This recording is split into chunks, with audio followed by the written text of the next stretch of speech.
तो बच्चों और कुछ सवाल लेकर आपके पास हम आए हैं। देखिए,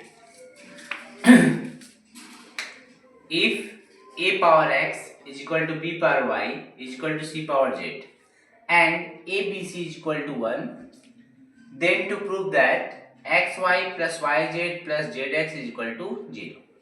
तो सवाल को बनाते हैं। सबसे पहले जो दिया है उसको कुछ मान लेते हैं। Let a power x is equal to b power y is equal to c power z is equal to k मान लिए। ठीक है, अब क्या किए हम लोग कि a power x is equal to क्या है k, तो लिख दिए a power x is equal to k। अब दोनों का पावर में 1/x से मल्टीप्लाई कर दिए। ठीक है, उसका हर 1/x कर दिए, इसमें भी और इसमें भी। तो इसको अगर तोड़ेंगे तो क्या हो जाएगा, यहाँ देखिए a power x into 1/x, तो x से x तो कट जाएगा, a पावर 1 ही बचेगा, तो a लिख दिए। a बराबर k पावर 1/x। इसको सॉल्व हो गया। सेम उसी प्रकार से इसको भी सॉल्व करना है और इसको भी सॉल्व करना है। इतना आप लोग समझ गए। आगे बढ़ते हैं। Now A B C is equal to 1 यहाँ दिया हुआ था, A B C is equal to 1 यहाँ दिया हुआ था, इसको उतार दिए। अब ए बी और सी का मान क्या है, देखिए ए का मान, बी का मान और सी का मान क्या निकला है, k power 1/x, k power 1/y, k power 1/z।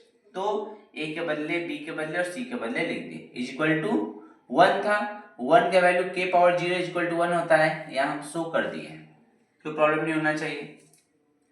अब तीनों का बेस देखिए k है, तो k ले लिए और पावर जुड़ जाता है, पावर को जोड़ दिए, बराबर k पावर 0।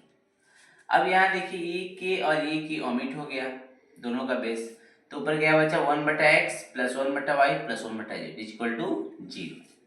इसके एलसीएम निकाले तो x x कट गया, तो yz का मल्टीप्लाई 1 में करेंगे yz, y से y तो xz, z से z तो xy।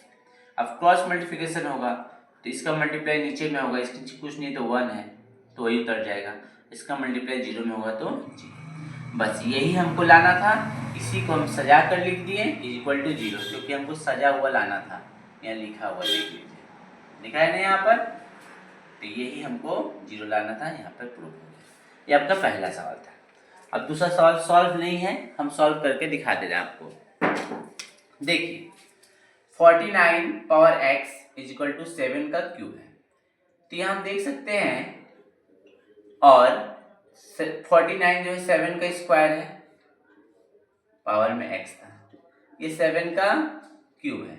ओके, और 7 का पावर क्या हो गया 2x, ये 7 का क्यूब, और यहाँ देखो दोनों का बेस मैच कर रहा है, तो हटा दिए, क्या बचा 2x इज इक्वल टू 3, तो x इज इक्वल टू क्या हो गया 3/2।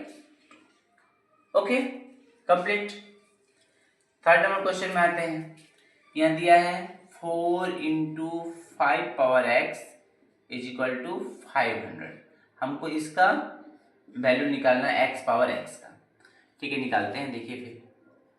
और 5 power x is equal to 500 divide by 4 हो जाएगा, और 5 power x is equal to, इसको काट देंगे 125 बार में कट जाएगा ना, तो आगे 125, और तो यहाँ देखिए 5 का पावर x है और ये 5 का क्यूब होता है 125, और तो दोनों का बेस समान है, ओमिट हो गया, तो x का वैल्यू क्या हो गया 3। लेकिन हमको क्या निकालना है, यहाँ देखिए x का पावर x, यानी इसलिए x का पावर x मतलब 3 का पावर 3, इसका मतलब 3 का क्यूब कितना होता है 27। That's the answer. Okay, complete.